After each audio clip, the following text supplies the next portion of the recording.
विगत दिनों दुर्भाग्य से संभाग में, जिले में कानून व्यवस्था की स्थिति एकदम चरमराई सी दिख रही है। कुछ दिन पहले सूरजपुर जिले में जानकारी मिली कि एक परिवार, अल्पसंख्यक परिवार, ईसाई परिवार थे, उनके घर में एक दल के लोग घुस के मारपीट करते हैं और जिनसे मारपीट होती है उनको जेल में बंद किया जाता है।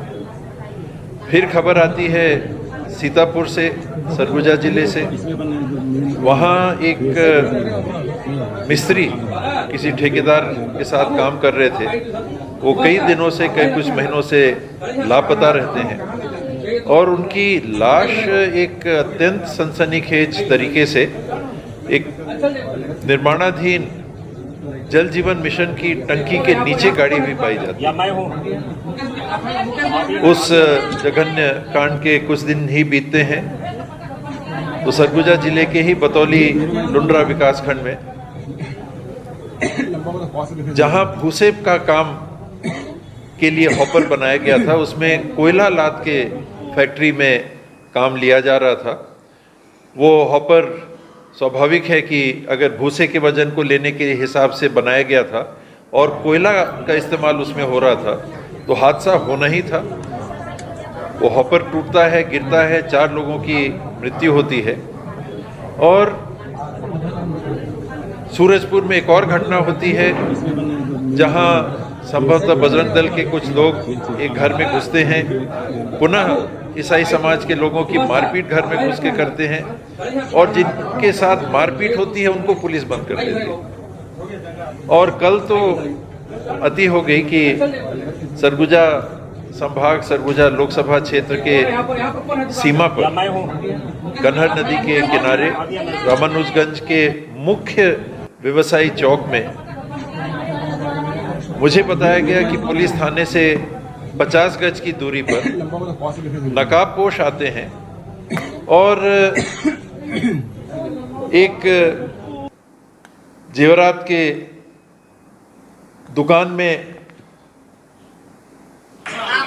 प्रवेश करते हैं और बंदूक की नोक पे 6 से 8 करोड़ रुपए की लूट करते हैं। और ये व्यक्ति कौन है? भारतीय जनता पार्टी के पार्षद। जो मुख्य मार्ग है, आप लोग सब जानते हैं कि कन्हर नदी पे एक जो ब्रिज बना हुआ है उससे होके मार्ग जाता है। अनेकों विभाग के बैरियर वहां पर लगे हुए हैं और खुले तौर पे लोग पार होके निकल जाते हैं और न पुलिस को जानकारी लगती है और इस वारदात को करीब 20 मिनट तक अंजाम दिया जाता है। रामानुजगंज के मुख्य चौक में भारतीय जनता पार्टी शासन पक्ष के एक पार्षद के गहनों की दुकान में और एक नकाबपोश तो नहीं, जो हाथ में पिस्तौल लिए युवक खड़ा है, कुछ मोछा भी उसका दिख रहा है, तो नकाबपोश भी नहीं। थाने से 50 मीटर की दूरी पे मुख्य शहर के व्यवसायिक चौक पे ये घटना होती है और शासन प्रशासन की ओर से कोई कदम नहीं उठाया जाता है। और मैंने जो सुना, कल माननीय उप मुख्यमंत्री जी आए थे, जो स्वयं गृह मंत्री जी भी हैं, उन्होंने कुछ, मुझे लगा कि बहुत ही दुर्भाग्यपूर्ण एक बयान दिया कि पुलिस अब कुछ कर रही है, यानी अब जाग रही है। कैसे ऐसा कहा जा सकता है? स्वयं एक उप मुख्यमंत्री के द्वारा, जो पुलिस विभाग के मंत्री हैं, कोई ऐसा कड़ा बयान कि हम इतने दिन में पकड़ लेंगे, इतने घंटे में पकड़ लेंगे, हमारी फोर्स लग गई है, हमारे झारखंड से लगी सीमा के साथ लगातार वार्ता हो रही है, हम तुरंत उस काम को अंजाम देंगे, पब्लिक के इस प्रकार के कांड को हम कभी नहीं होने देंगे, ऐसा कोई बयान ना आके एक अत्यंत नरम सा बयान कल आता है जो कानून व्यवस्था को आने वाले समय में और कमज़ोर करेगा और गलत करने वालों का हौसला बढ़ाएगा। तो ये अत्यंत चिंताजनक परिस्थितियों में आज एक आपात सी स्थिति मुझे लगी कि सरगुजा क्षेत्र में हमने ऐसा होते नहीं के बराबर देखा है। आज सरकार क्या बदली, व्यवस्था क्या बदली, निरंकुश सा ये प्रशासन, निरंकुश सा ये शासन, कौन क्या कर रहा है, किसकी क्या जवाबदेही है, महसूस नहीं हो रहा, पूरे प्रदेश में महसूस नहीं हो रहा। और यही प्रमुखतम कारण इस प्रकार की घटनाओं को बेखौफ लोग कर रहे हैं, क्योंकि उनको लगता है कि यहाँ तो कोई नियंत्रण है ही नहीं। कौन नियंत्रण करता है, किनके हाथ में शासन की जवाबदारियां हैं, जो लोगों को महसूस हो रही है कि हाँ ये लोग काम कर रहे हैं। और ये अत्यंत दुर्भाग्यपूर्ण स्थिति को तत्काल दूर करने की आवश्यकता छत्तीसगढ़ के हित में, सरगुजा के हित में। पिछले कुछ दिनों से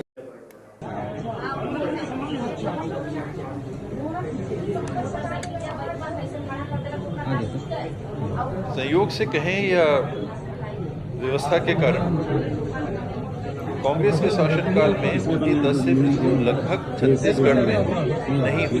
ऐसी बातें रिकॉर्ड में भी आई, विधानसभा में भी आई, प्रश्न भी लगे और उनके जवाब में भी आई।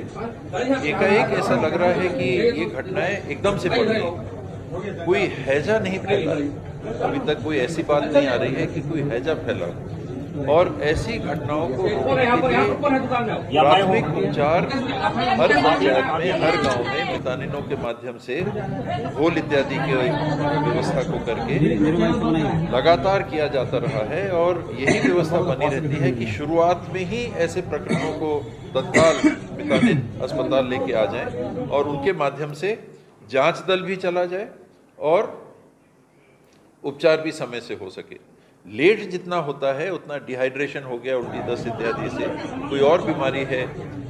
आप लोगों को ध्यान होगा कि रामानुजगंज क्षेत्र में एक बार घटना हुई थी, तो उसमें जांच करवाया गया तो स्क्रब फीवर बताया गया। झाड़ियों इत्यादि के माध्यम से कुछ ऐसी बीमारियां होती हैं, उस बीमारी के कारण पता नहीं चलता है अगर आप उसकी जांच न कराएं, लेकिन जांच कराई गई तो स्क्रब फीवर की भी बात आई। तो इस क्षेत्र में स्क्रब फीवर की भी संभावनाएं अभी भी बनी हुई हैं।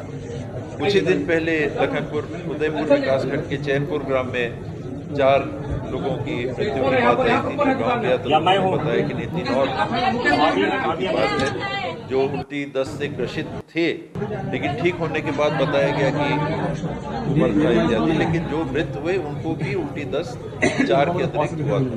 अभी शहर के बगल से ये जानकारी आ रही है कि गांव से 8-10 20 से 30 लोग प्रभावित हैं।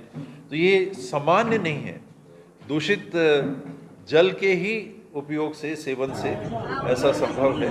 तो प्रशासनिक स्तर पे स्वास्थ्य विभाग के माध्यम से भी और पीएचई विभाग के माध्यम से भी उन जल स्रोतों की जांच करा ही ली गई होगी और मेडिकल कॉलेज की टीम तत्काल वहां भेजी जानी चाहिए जानकारी लेने के लिए कि गंभीर और कोई बीमारी तो नहीं, केवल उल्टी दस्त दूषित पानी के अतिरिक्त कोई और बात नहीं है। एक गांव में हो रहा है अर्थात स्रोत एक है बीमारी का, वरना 50 गांव में होता, 10 गांव में होता, 4 गांव में होता, एक ही गांव में हो रहा है, वहीं पर कुछ ऐसी बात है।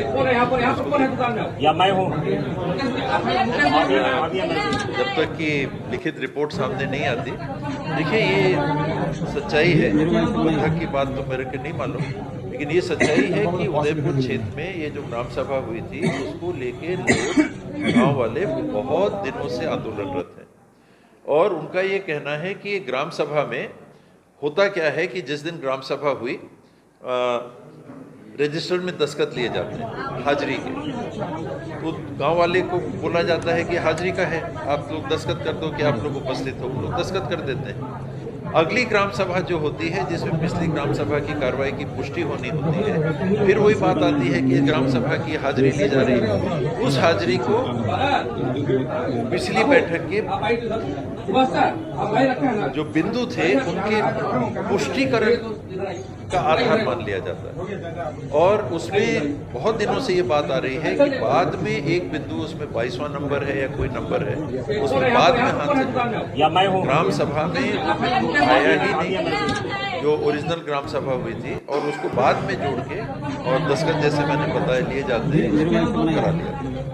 ये गांव वालों का कहना था। मुझे तो गांव वालों ने यहाँ तक बताया कि उस ग्राम सभा की उपस्थिति पंजी में 25-30 ऐसे लोगों के नाम हैं जो मृत थे, उस समय मृत थे, और उनके नाम और दस्तखत वहाँ पर हैं, चाहे अंगूठा हो चाहे दस्तखत किया हो। 30 एक लोग मुझे बताया था।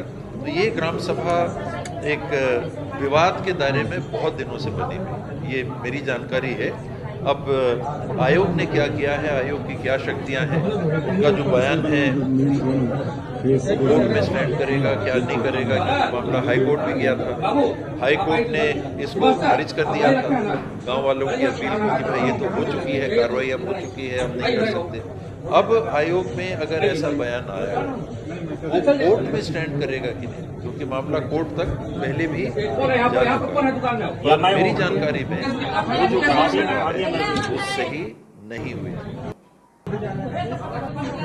जिन्हें हम छोटी बड़ी और गंभीर नहीं मान सकते हैं। कुछ दिन पहले हमारे पूर्व पार्षद सुदामा कुर्रे जी का मेरे पास रात को 12 बजे फोन आया कि उनके परिवार के लोग वापस आ रहे थे और सड़क में लोगों ने शराब के नशे में उनके बच्चों के साथ गंभीर रूप से मारपीट की, और मुझे नहीं लगता है कि अभी तक कोई कार्रवाई हुई, मुझे जानकारी नहीं मिली।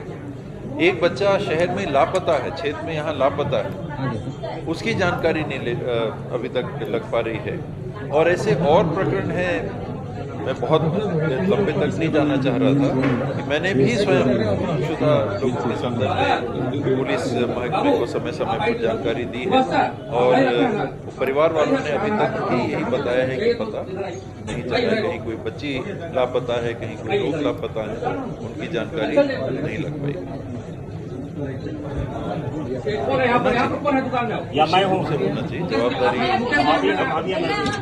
व्यक्ति कौन है, मेरे को उससे कोई मतलब नहीं है, सब यहाँ के होंगे तो परिचित बात वो नहीं है। लेकिन अगर ऐसा हादसा होता है तो उसकी जवाबदारी किसी कर्मचारी पे नहीं डाली जा सकती। आप चला रहे हैं फैक्ट्री, अगर आप उसके मालिक हैं, आपको ये मालूम होगा ही, कानून में माना ही जाएगा कि आपको ये मालूम है कि भूसे के लिए वो हॉपर बनाया गया था, भूसे के वजन को लेने के लिए हॉपर लगाया गया था, और उसमें अगर कोयले का इस्तेमाल हो जवाबदारी आपकी।